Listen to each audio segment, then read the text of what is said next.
جناب محمد الرسول اللہ صلی اللہ علیہ وسلم کی شان میں نذرانہ عقیدت سماعت فرما رہے تھے، اور نعت کا پڑھنا بھی عبادت، نعت کا سننا بھی عبادت، اور آپ علیہ الصلاۃ والسلام سے بہتر شخصیت پر آج تک سورج طلوع ہوا نہیں۔ حضرت حسان بن ثابت رضی اللہ تعالی عنہ فرماتے ہیں، آپ علیہ الصلاۃ والسلام کی تعریف کرتے ہیں، آپ کی شان میں نذرانہ عقیدت پڑھتے ہیں، نعت پڑھتے ہیں، فرماتے ہیں وَأَحْسَنَ مِنْكَ لَمْ تَرَ قَطُّ عَيْنِي وَأَجْمَلَ مِنْكَ لَمْ تَلِدِ النِّسَاءُ، کہ آپ سے زیادہ خوبصورت اور حسین میری آنکھوں نے نہیں دیکھا، اور دنیا میں بسنے والی عورتوں نے آپ سے زیادہ خوبصورت اور حسین بچہ نہیں جنا۔ كأنك خلقت مبرأ من كل عيب كأنك قد خلقت كما تشاء، اللہ تعالیٰ نے آپ کو ہر عیب سے مبرہ پیدا کیا ہے، ایسا لگتا ہے جیسا کہ آپ اپنی مرضی اور منشا کے مطابق پیدا ہوئے ہو۔ تو ہم سب کے لیے جناب محمد الرسول اللہ صلی اللہ علیہ وسلم کی ذات گرامی ہر ایک مومن کے لیے، ہر ایک مسلمان کے لیے مرکز ہے، محور ہے۔ اور کسی نے کیا خوب کہا ہے کہ جو فلسفیوں سے کھل نہ سکا، نقطہ وروں سے حل نہ ہوا، جو فلسفیوں سے کھل نہ سکا اور نقطہ وروں سے حل نہ ہوا، وہ راز بتلا دیا کملی والے نے چند اشاروں میں۔ بہرحال اب بلا کسی تمہید کے اپنے پروگرام کو آگے بڑھاتے ہیں، اور اپنے علاقے کے مشہور عالم دین، اور اگر یہ کہہ لیا جائے تو مبالغہ نہیں ہوگا کہ دہلی سطح پر ریڑھ کی ہڈی حضرت مولانا مفتی ذکاوت حسین صاحب قاسمی، شیخ الحدیث مدرسہ امینیہ اور صدر مفتی وقف بورڈ، امام و خطیب بسم اللہ مسجد، اور ابھی اللہ تعالیٰ نے آپ کو ایک اعزاز عطا فرمایا ہے، دہلی سطح پر آپ کو امارت شرعیہ کا نائب ناظم منتخب کیا گیا ہے۔ یہ ہم سب کے لیے باعث سعادت بھی ہے اور فخر کی بات ہے۔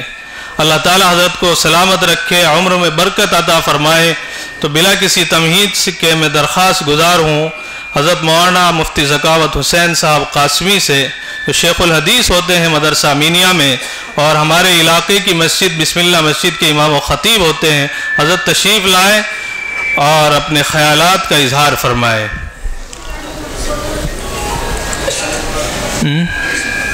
کرسی ہے، کرسی اٹھا دی بھائی۔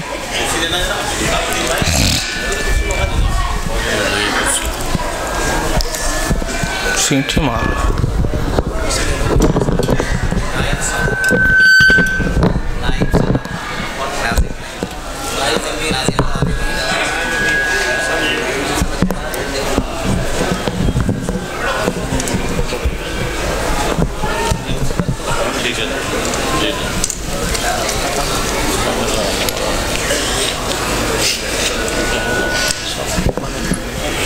میرے پاس کچھ مہمان آ گئے۔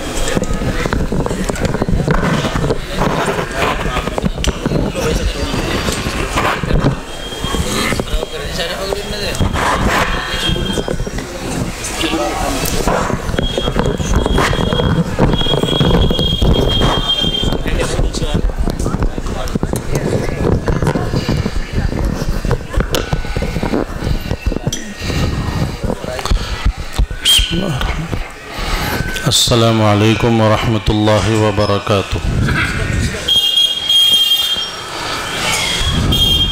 الحمد للہ رب العالمین، والصلاة والسلام علی سید الانبیاء والمرسلین،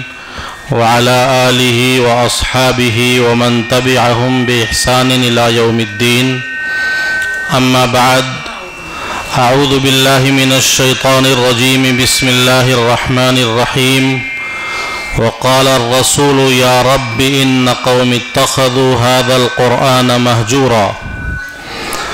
وقال رسول اللہ صلی اللہ تعالی علیہ وسلم ان اللہ یرفع بهذا الكتاب اقواما ویضع به آخرین، او کما قال علیہ الصلاة والسلام۔ اللہم صل علی سیدنا و مولانا محمد وعلى آل سيدنا ومولانا محمد وبارك وسلم كما تحب وترضى عدد ما تحب وترضى۔ کبھی یاسین پڑھتا ہوں کبھی رحمان پڑھتا ہوں، کبھی یاسین پڑھتا ہوں کبھی رحمان پڑھتا ہوں، اتارا ہے خدا نے جو وہی فرمان پڑھتا ہوں،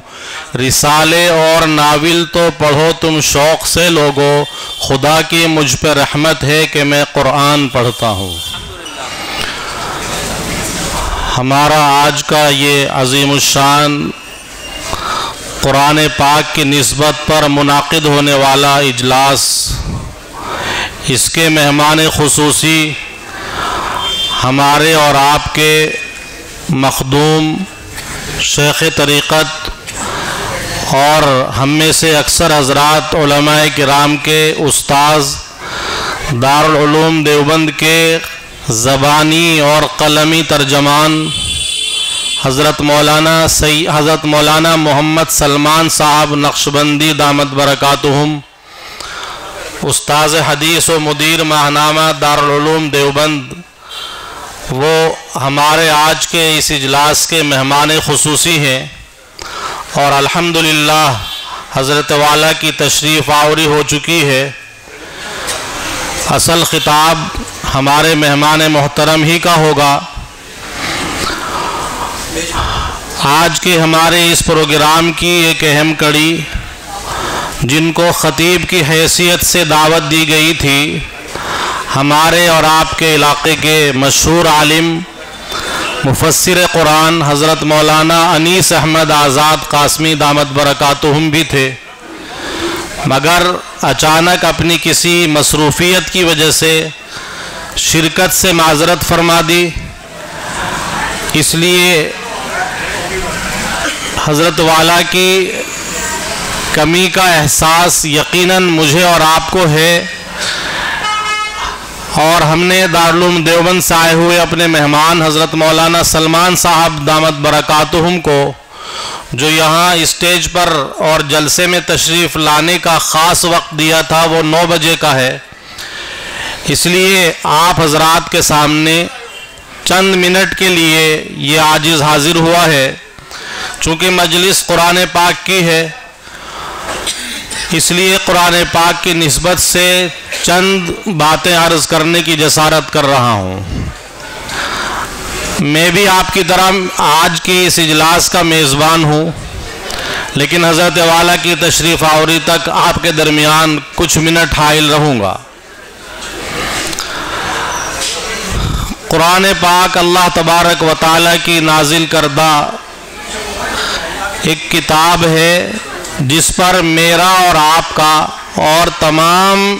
مسلمانوں کا یقین ہے کہ یہ اللہ کی سچی کتاب ہے۔ اس یقین کے ساتھ ساتھ میں کچھ قرآن پاک سے تعلق اور ہماری نسبت کے پہلو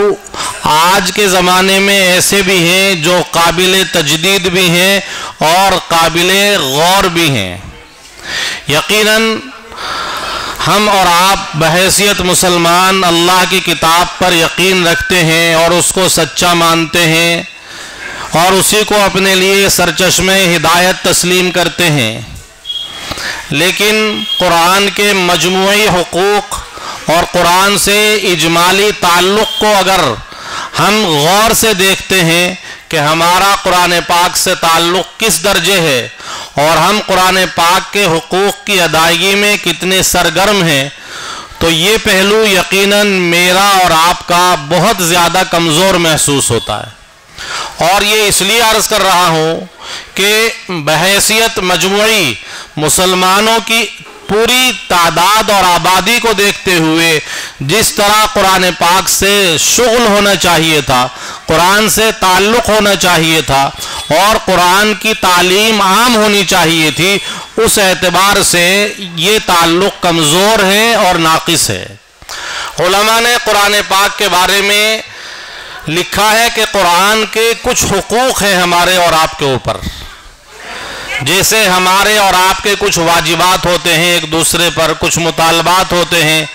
جن کو ہر آدمی اپنا لازمی اور واجبی حق مانتے ہوئے مطالبہ بھی کرتا ہے، اور جب تک اس کا وہ حق اس کو نہ ملے مسلسل اس اپنے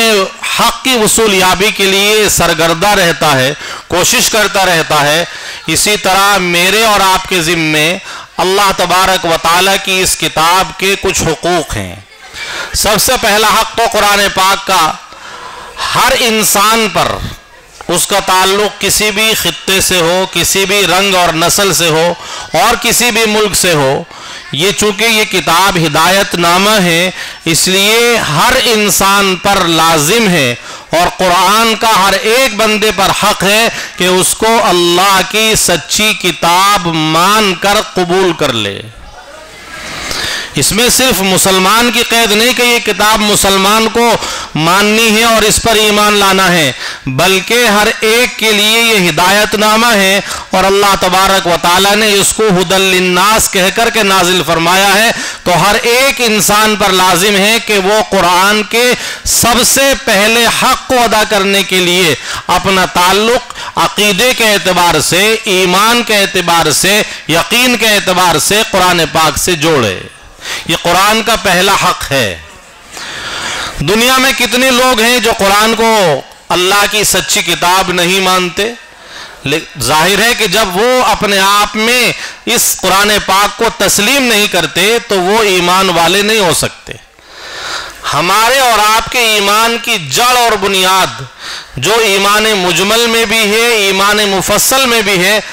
اور قرآن کی بیشتر آیات میں ہے کہ اللہ کی ساری کتابوں پر ایمان لانا ہے، اور خصوصاً قرآن پاک پر ایمان لانا ہے۔ جو آپ پر نازل کیا گیا اس پر بھی، اور جو آپ سے پہلے آسمانی کتابیں نازل کی گئی ہیں ان سب پر ایمان لانا ہے۔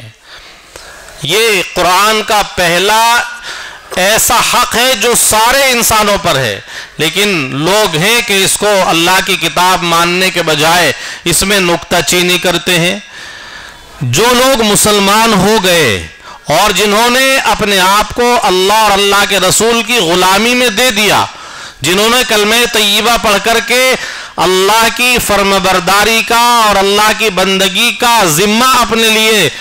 اقرار کے ساتھ میں طے کر لیا، تو اب ان کے لیے قرآن پاک پر صرف ایمان ہی نہیں بلکہ قرآن پاک سے متعلق کچھ دوسرے حقوق بھی ہیں۔ قرآن پر ایمان تو ہر انسان سے مطالبہ ہے، ہر انسان پر حق ہے کہ وہ قرآن پر ایمان لائے اور اس کو اللہ کی سچی کتاب سمجھے۔ یہ بات اللہ تبارک و تعالیٰ کی طرف سے انسانوں سے مطالبے کے طور پر اور ایمان لانے کے طور پر ان سے یہ مطلوب ہے۔ اسی لیے قرآن پاک میں یہ بات بھی کہی گئی ہے کہ اگر کچھ لوگوں کو قرآن میں شک ہو کہ یہ اللہ کی کتاب ہے یا نہیں، تو اگر شک کرنے والے اس جیسی کتاب پیش کر سکیں تو پیش کر کے دکھائیں۔ یہ انہی لوگوں کو ہے جو اس کو اللہ کی کتاب نہیں مانتے ہیں، لیکن جنہوں نے مان لیا اور وہ مسلمان ہو گئے تو ظاہر ہے کہ اب قرآن پاک کے نازل ہونے کے بعد اور اس پر ایمان لانے کے بعد اب جو مسلمان کہلا رہے ہیں، اب قرآن پاک کے ان کے ذمے اس ایک حق کے علاوہ دوسرے مزید حقوق بھی عائد ہوتے ہیں۔ ایمان لے آئے، قرآن پر بھی ایمان ہے۔ اب قرآن پر ایمان کے بعد قرآن کے حقوق کی تفصیلات ہیں۔ سب سے پہلا قرآن پاک کا حق اہل ایمان پر ہے اس کی تلاوت کرنا، اور ظاہر ہے کہ تلاوت کرنے کا آدمی اسی وقت مکلف ہے یا اسی وقت قدرت رکھتا ہے جب قرآن پاک کی تعلیم اس کے پاس ہو۔ قرآن پاک پڑھا ہوا ہو تو وہ قرآن پاک کی تلاوت کر سکتا ہے، لیکن جو آدمی قرآن پاک پڑھا ہوا نہیں ہے وہ قرآن پاک کی تلاوت نہیں کر سکے گا۔ گویا قرآن پاک کی تلاوت نہ کرنے والا یا قرآن پر پڑھنے کی قدرت نہ رکھنے والا وہ قرآن کی حق تلفی کرنے والا ہے۔ قرآن کی تلاوت یہ حضور پاک علیہ السلام کی نبوت کے جو فرائض ہیں اور مقاصد بعثت ہیں ان میں بھی شامل ہے، اور تمام اہل ایمان پر قرآن پاک کا پڑھنا، قرآن پاک کی تلاوت کرنا یہ قرآن کا ایک بنیادی اور پہلا حق ہے اہل ایمان پر۔ افسوس کے ساتھ کہنا پڑتا ہے، سرکاری تجزیے بھی ہیں اور میرے اور آپ کے سماج میں رہنے کے بعد اپنی ان آنکھوں کا مشاہدہ بھی ہے کہ مسلمانوں میں قرآن پاک کی لفظ کے اعتبار سے، پڑھنے کے اعتبار سے اگر تعداد دیکھی جائے تو وہ بہت کم ہے۔ تجزیے اور سروے تو یہ بتاتے ہیں کہ 5-10% مسلمان ایسے ہیں جو قرآن پاک کے الفاظ پڑھنے کی قدرت رکھتے ہیں۔ گویا 90% مسلمان، 90 مسلمان 100 میں سے 90 مسلمان ایسے ہیں جو قرآن کے الفاظ بھی نہیں پڑھ سکتے۔ جو آدمی اپنے آپ کو مسلمان کہے اور قرآن پاک نہ پڑھ سکے، قرآن پاک کی تلاوت نہ کر سکے، تو وہ قرآن کی حق تلفی کرنے والا ہے۔ یہ قرآن کا پہلا حق ہے۔ جو آدمی قرآن نہیں پڑھتا اور اپنے آپ کو مسلمان کہتا ہے، ایسے آدمی کے ایمان پر حیرانی ہوتی ہے، تعجب ہوتا ہے کہ جو ایمان کا سرچشمہ ہے، جو انسان کی ہدایت کے لیے قرآن اللہ نے نازل فرمایا ہے، ہدایت نامہ ہے، وہ آدمی اس کے الفاظ سے براہ راست وابستہ نہیں ہے۔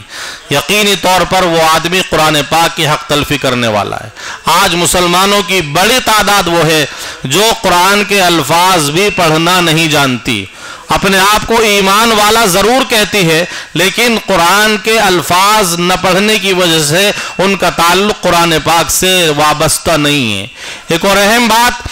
تلاوت کا لفظ قرآن پاک ہی کے پڑھنے کے ساتھ میں خاص ہوتا ہے۔ ہم اور آپ اپنی زندگی میں مختلف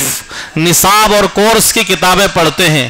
ایک بار کسی کتاب کو پڑھ لینے کے بعد اور ایک بار کوئی کورس ختم کر لینے کے بعد دوبارہ زندگی میں اس کو چھونے کی یا اس کو پڑھنے کی نوبت نہیں آتی، لیکن قرآن اللہ تبارک و تعالیٰ کی وہ زندہ کتاب ہے کہ جس کے لیے تلاوت کا لفظ استعمال کیا جاتا ہے، اور تلاوت کا مطلب ہوتا ہے لگاتار مسلسل پڑھتے رہنا۔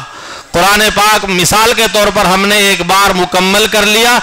ہمیں حکم ہے کہ ہم دوسرا قرآن پاک فوراً شروع کر دیں، اگر دوسرا مکمل ہو گیا تو تیسرا شروع کر دیں، یعنی کسی حد پر اور کسی مقدار پر جا کر کے قرآن پاک کی تلاوت چھوڑنے کی اجازت نہیں ہے۔ اسی لیے قرآن کے الفاظ مسلسل پڑھے جانے ہیں اور پڑھے جانے کا حکم ہے۔ تو قرآن پاک کے پڑھنے کے لیے خصوصاً شریعت کی اپنی ایک اصطلاح ہے تلاوت، یعنی ہمیشہ پڑھی جانے والی، لگاتار مسلسل بلا توقف اور بلا فصل کے قرآن پاک پڑھی جانے والی کتاب ہے۔ آج چونکہ مسلمان قرآن پاک کے الفاظ نہیں جانتا، اس لیے قرآن پاک کی تلاوت سے محروم ہے۔ یہ قرآن کا مسلمانوں پر پہلا حق ہے۔ دوسرا حق قرآن پاک کا مسلمانوں پر یہ ہے کہ یہ چونکہ عربی زبان ہے اور دنیا میں سب لوگ عربی زبان نہیں جانتے، اللہ نے اپنی بعض مخصوص حکمتوں کی وجہ سے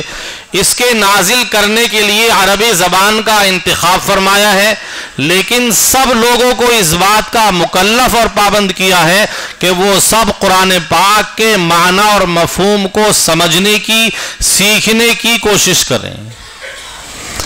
یقینی طور پر یہ بات عربی زبان میں ہے جو قرآن پاک نازل کیا گیا، لیکن ہر مسلمان کو اس بات کا مکلف اور پابند کیا گیا ہے کہ وہ قرآن پاک کو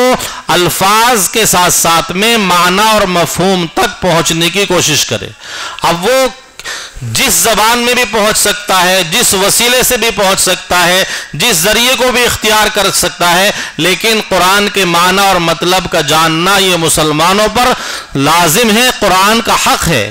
مثال کے طور پر اگر ہمارے پاس کوئی میسیج آتا ہے، کوئی خط آتا ہے جس زبان کو ہم نہیں جانتے، تو اور اگر ہمیں یہ معلوم ہے کہ ہمارے فلاں عزیز کا، فلاں دوست کا خط ہے، میسیج ہے، تو ہم اس کا معنی اور مطلب جاننے کے لیے، اس کے مقصود تک پہنچنے کے لیے اس زبان کے ماہرین کے پاس جاتے ہیں، اس میں اپنا وقت بھی لگاتے ہیں، ضرورت پڑنے پر پیسہ بھی خرچ کرتے ہیں، لیکن اس پیغام کی حقیقت تک پہنچنا یہ ہمارا اپنا ایک فرض ہوتا ہے، اور کسی نہ کسی طرح کوئی نہ کوئی راستہ اختیار کر کے ہم اس پیغام کی حقیقت تک پہنچ جاتے ہیں۔ اللہ تبارک و تعالیٰ نے یہ سارے انسانوں کو جو ہدایت نامہ دیا ہے، اللہ کا یہ جو پیغام میرے اور آپ کے سامنے پیش کیا گیا ہے، یہ اللہ کا پیغام اس لیے آیا ہے کہ میں اور آپ دیکھیں، پڑھیں، سمجھیں کہ اللہ نے مجھے اور آپ کو اور انسانوں کو اس میں کیا بتلایا ہے، کن چیزوں کی ہدایت دی ہے، کن چیزوں کے کرنے کا حکم دیا ہے اور کن چیزوں سے باز رہنے کی تاکید فرمائی ہے۔ ہم اور آپ بالغ ہونے کے بعد سے اب تک جس عمر میں بھی ہیں نماز میں قرآن پاک کی تلاوت کرتے ہیں، لیکن جن سورتوں کو ہم رات دن اپنی نماز میں پڑھتے ہیں، کیا ہم آج تک ان کے معنی اور مطلب تک پہنچنے میں کامیاب ہو سکے؟ مثال کے طور پر بہت عام مثال دے رہا ہوں، سورہ فاتحہ۔ سارے ہی مسلمان ہر نماز میں سورہ فاتحہ پڑھتے ہیں، لیکن کتنے مسلمان ہیں جو سورہ فاتحہ کا مفہوم اور مطلب جانتے ہیں؟ یہ بات قابل غور ہے، سوچنے کی ہے۔ جس نماز میں ہم ہر رکعت میں جس آیت کو، جس سورت کو پڑھ رہے ہیں، ہم اس کے معنی اور مفہوم اور مطلب سے آج تک ناواقف ہیں، اس سے زیادہ بے توجہی کی اور قرآن کی حق تلفی کی اور مثال کیا ہو سکتی ہے؟ اور یہ تو ایک سورت کی مثال ہے، ہمیں اور آپ کو تو پابند بنایا گیا ہے کہ ہم پورے قرآن کو اللہ کا پیغام جان کر اس کی حقیقت تک پہنچنے کی کوشش کریں، اس سے سبق حاصل کریں، چونکہ یہ ہدایت کے لیے ہے۔ اگر آپ یہ سمجھتے ہیں کہ قرآن صرف تلاوت کے لیے ہے تو یقینی طور پر تلاوت کرنے سے آپ کو حدیثوں کی وضاحت کے مطابق ہر لفظ پر بہت سی نیکیاں مل جائیں گی، اور آپ اگر قرآن پاک کی تلاوت صرف برکت حاصل کرنے کے لیے کر رہے ہیں تو قرآن پاک کے الفاظ پڑھنے سے وہ برکت بھی حاصل ہو جائے گی، اور اگر آپ قرآن پاک کی تلاوت شفا کی نیت سے کر رہے ہیں تو آپ کے یقین اور عقیدے کے مطابق اور قرآن کی وضاحت کے مطابق یقینی طور پر اس کے پڑھنے سے شفا بھی حاصل ہو جائے گی۔ لیکن قرآن کا جو ایک بنیادی مقصد ہے نزول کا، وہ ہے ہدایت۔ ہدی للناس ہے، ہدی للمتقین ہے، ان ھذا القرآن یہدی للتی ہی اقوم۔ تو جب تک آپ قرآن کے معنی اور مفہوم کو اور اس کے ترجمے کو سمجھنے کی کوشش نہیں کریں گے تو میں یہ اپنے طور پر مانتا ہوں کہ آپ قرآن کی ہدایات کو اپنے سینوں میں نہیں اتار سکیں گے اور قرآن کے معنی اور مفہوم کو اپنی عملی زندگی میں نہیں اتار سکیں گے۔ ایک وہ آدمی جو قرآن پاک کے کئی پارے صبح سے شام تک تلاوت کر رہا ہوتا ہے، لیکن وہ کاروبار میں جہاں سے چلا تھا وہیں ہے، اس نے اپنا کاروبار جھوٹ بولنے سے شروع کیا تھا، قرآن کی کثرت کے ساتھ میں تلاوت کرتا ہے، ان آیات پر بھی گزرتا ہے جن میں جھوٹ بولنے والوں پر لعنت کی گئی ہے، اور ان آیات کو بھی پڑھتا ہے جن میں سودی لین دین کرنے کی ممانعت ہے، اور ان آیات کو بھی پڑھتا ہے جن میں تول اور ناپ میں کمی بیشی کرنے والوں کی وعیدوں کا تذکرہ ہے، لیکن اس قرآن کی تلاوت کرنے کے باوجود اسے یہ ہدایت نہیں ہے کہ وہ اپنے اعمال کو درست کر لے، وہ جھوٹ بولنا چھوڑ دے، وہ سود اور رشوت چھوڑ دے، وہ برے کاموں سے باز آ جائے، وہ ناپ تول میں کمی کے برے عمل سے باز آ جائے۔ کیوں؟ کیونکہ وہ قرآن کو صرف لفظ کی حد تک پڑھ رہا ہے۔ اگر ہمارا اور آپ کا یہ طبقہ بہت زیادہ گہرائی کے ساتھ نہ صحیح لیکن موٹی موٹی آیتوں کا ان کا ایک سرسری جائزہ لے، ترجمہ پڑھ لے اور ہلکی سی تفسیر دیکھ لے، تو میں سمجھتا ہوں کہ جو آدمی قرآن پاک سے شغف رکھنے والا، تعلق رکھنے والا ہے اور وہ قرآن پاک کے الفاظ کے ساتھ ساتھ میں تھوڑا تھوڑا ترجمہ پڑھنے والا ہے، تو یقینی طور پر یہ بات کہی جا سکتی ہے کہ جب وہ قرآن کو ہدایت کی نیت سے پڑھے گا اور ان آیتوں پر گزرے گا، ان آیتوں کو تدبر کے ساتھ میں پڑھے گا جن میں جھوٹ کی ممانعت ہے، جن میں چغلی کی ممانعت ہے، جن میں غیبت کی ممانعت ہے، جن میں ربا اور سود کو حرام قرار دیا گیا ہے، تو وہ یقینی طور پر ان آیات کے مفہوم کو اپنے دلوں میں کہیں نہ کہیں جگہ دے گا، وہ بات اس کے ذہن میں گھر کر جائے گی، اور جب موقع آئے گا جھوٹ بولنے کا تو اس کا ذہن تازہ ہوگا کہ آج میں نے قرآن پاک کا ترجمہ پڑھا تھا، اس میں یہ کہا گیا تھا لعنت اللہ علی الکاذبین، جھوٹ بولنے والوں پر اللہ کی لعنت ہے۔ اور جو آدمی سودی کاروبار میں ملوث ہے، مبتلا ہے، جب وہ قرآن کی اس آیت کے ترجمے کو پڑھے گا، یا ایھا الذین آمنوا لا تاکلوا الربا، اے ایمان والو سود مت کھایا کرو، تو میں سمجھتا ہوں کہ وہ قرآن کے اس ترجمے کی بنیاد پر ایک نہ ایک دن سود سے باز آ جائے گا۔ یہ مثالیں ہیں اس قسم کی، جو آدمی قرآن پاک کو تھوڑا سمجھ کر کے پڑھنے کی کوشش کرے گا، یہ قرآن اس کے لیے ہدایت کا اور اس کے لیے رہبری کا کام کرے گا۔ آج مسلمان قرآن پاک کو ہدایت کی نیت سے نہیں پڑھتا، اس لیے اس کی زندگی میں جو بگاڑ ابتدا میں تھا آخر تک وہی رہتا ہے، جو برائیاں اس میں عملی طور پر ہوتی ہیں وہ آخر تک رہتی ہیں۔ ہاں، قرآن کی تلاوت چونکہ ثواب حاصل کرنے کے لیے ہوتی ہے، قرآن کی تلاوت برکت حاصل کرنے کے لیے ہوتی ہے، قرآن کی تلاوت شفا یابی کے لیے ہوتی ہے، تو ہمارے یقین اور عقیدے کے مطابق اللہ تبارک و تعالیٰ کی طرف سے ہمیں وہ تمام چیزیں مل جاتی ہیں۔ ہدایت کی نیت نہیں ہوتی اور ہدایت حاصل کرنے کا انداز اور طریقہ چونکہ قرآن سے تعلق کا نہیں ہوتا، اس لیے ہم قرآن کی ہدایت سے محروم رہتے ہیں۔ تو ہمارے اور آپ کے ذمے اور مسلمانوں کو ذمے یہ حق ہے قرآن پاک کا کہ ہم قرآن کے معنی اور مفہوم کو سمجھ کر کے اپنی عملی زندگی میں اتاریں۔ قرآن کا ایک اور بنیادی حق ہے کہ جب ہم الفاظ پڑھیں گے، معنی اور مفہوم پڑھیں گے، تو قرآن کا جو پیغام ہوگا وہ خود بخود ہماری عملی زندگی میں اترتا چلا جائے گا۔ قرآن جو کچھ کہہ رہا ہے، قرآن کا جو کچھ حکم ہے، اوامر ہیں، منہیات ہیں، ان تمام چیزوں کا یہ بندہ مکلف اور پابند ہے۔ اچھے کام کرنا اس کی ذمہ داری ہے، برے کاموں سے باز رہنا یہ اس پر لازم ہے۔ قرآن جن باتوں کو کہہ رہا ہے ان کو اپنے سماج میں عام کرنا، اور قرآن جن باتوں کو روک رہا ہے، جن چیزوں کو برا کہہ رہا ہے ان سے خود بھی رکنا اور لوگوں کو باز رکھنا، یہ مسلمان کی ذمہ داری ہے۔ قرآن کا ایک حق ہے کہ قرآن کی تمام باتوں کو جو عمل کرنے کی ہیں وہ عمل میں لائی جائیں، اور جن سے روکا گیا ہے ان سے روکا جائے، یہ قرآن کا ایک حق ہے۔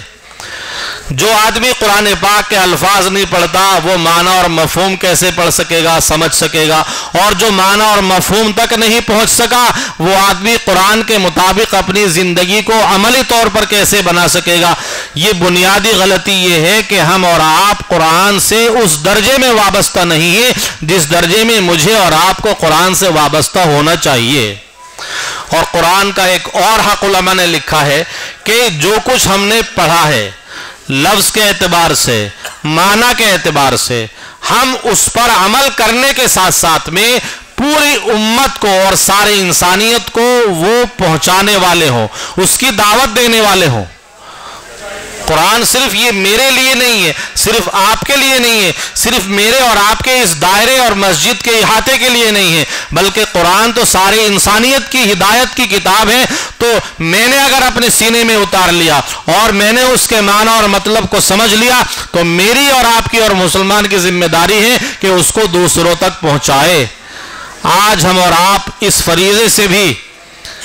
بہت زیادہ غافل ہیں، کیونکہ ہم داخلی طور پر کمزور ہیں، قرآن سے ہمارا اپنا براہ راست تعلق نہیں ہے، تو دوسروں کو جن کو قرآن نہیں آتا، جو قرآن سے وابستہ نہیں ہے، جو قرآن پڑھے ہوئے نہیں ہیں، پھر ظاہر ہے کہ ان کو قرآن سے کیسے جوڑیں گے۔ تو قرآن سے جوڑنے اور قرآن دوسروں تک پہنچانے کی بنیادی جو کمی ہے وہ یہ ہے کہ ہم اور آپ قرآن سے اپنے آپ کو وابستہ نہیں رکھتے، گویا قرآن کی حق تلفی کر رہے ہیں۔ قرآن پر ایمان تو ہے لیکن قرآن کی تلاوت نہیں ہے، قرآن پر ایمان تو ہے لیکن قرآن کے معنی اور مفہوم کو جاننے اور سمجھنے کی کوئی کوشش نہیں ہے۔ قرآن پر تلاوت اور معنی اور مفہوم کے ساتھ ساتھ میں اس پر عمل کی کوششیں اسی وقت میں کامیاب ہوں گی جب ہم ان ابتدائی پہلوؤں کو سامنے رکھیں گے۔ اور آخری جو بات جو میں نے عرض کی کہ دوسروں تک اس پیغام کو اور اس قرآن کو پہنچانا، تو یہ اسی وقت ممکن ہوگا جب ہم اور آپ قرآن سے وابستہ ہوں گے۔ علماء نے عجیب عجیب انداز میں قرآن پاک سے وابستگی اور شوق پیدا کرنے کے مختلف انداز اور طریقے اختیار فرمائے ہیں۔ آج ہی ایک صاحب نے اپنے بیان میں یہ بھی ایک سوال کیا ہے کہ میں اور آپ کسی کو شرمندہ کرنے کے لیے نہیں بلکہ صرف اپنے قرآن سے تعلق کو دیکھنے کے لیے یہ غور کر لیں کہ میں نے اور آپ نے یا جتنے مسلمان یہاں ہم بیٹھے کہ آج ہم نے قرآن پاک کی تلاوت کی یا نہیں. آج کے دن ہی ہم اپنا تازہ جائزہ لیں کہ ہمارا تعلق قرآن سے کتنا مضبوط ہے. آج ہم نے قرآن پاک کا کوئی حصہ پڑھا یا نہیں پڑھا, اور قرآن پاک کے کسی حصے, کسی آیت اور کسی سورت کے کسی ترجمے تک پہنچنے کی اور معنی اور مطلب کو جاننے کی کوئی کوشش کی, قرآن کا پیغام دوسروں تک پہنچانے کی کوشش کی, قرآن کی کسی خاص ہدایت کو آج ہم نے اپنی عملی زندگی میں اتارنے کے لیے کوئی قدم اٹھایا؟ یہ وہ سوال ہے کہ میں اور آپ اپنے آپ سے کریں اور اپنے ہی آپ سے اس کا جواب مانگیں, اور پھر دیکھیں کہ قرآن کی حق تلفی ہے یا قرآن سے ہمارا یقینی طور پر ایک مضبوط تعلق ہے. علماء نے لکھا ہے کہ اگر کوئی آدمی یہ دیکھنا چاہے کہ اس کا اپنے رب سے کیسا تعلق ہے تو وہ یہ دیکھ لے کہ رب کی کتاب سے اس کا تعلق کتنا ہے. اندازہ ہو جائے گا ہر آدمی کو کہ میرے رب سے تعلق کس قدر گہرا ہے اور مضبوط ہے قرآن سے تعلق کے نتیجے میں. یہ وہ کتاب ہے جو سب انسانوں کی ہدایت کے لیے ہے, خاص طور پر جنہوں نے ایمان قبول کر لیا اور اس کو آسمانی کتاب تسلیم کر لیا, ان کے لیے یہ بنیادی اور کچھ اہم حقوق ہیں. اگر وہ قرآن سے وابستہ ہیں اور قرآن پر ایمان رکھتے ہیں تو ان کے لیے تلاوت بھی ضروری ہے, معنی اور مفہوم تک پہنچنا بھی ضروری ہے, عملی زندگی میں اتارنا بھی ضروری ہے, اور دوسروں تک پہنچانا بھی ضروری ہے. آج کی یہ مجلس قرآن پاک کی نسبت سے منعقد کی گئی. ہمارے حضرت مولانا تشریف لا رہے ہیں, بس وہ آپ کے سامنے انشاءاللہ تفصیلی خطاب فرمائیں گے. جس دل میں نہا عظمت قرآن نہیں ہے, جس دل میں نہا عظمت قرآن نہیں ہے, وہ شخص مسلمان نہیں ہے, وہ شخص مسلمان نہیں ہے. جس دل میں نہا عظمت قرآن نہیں ہے, وہ شخص مسلمان نہیں ہے. اس کتاب سے ملتی ہے ہمیں راہ ہدایت, قرآن سے بڑھ کر کوئی فرمان نہیں ہے. وآخر دعوانا الحمدللہ رب العالمین.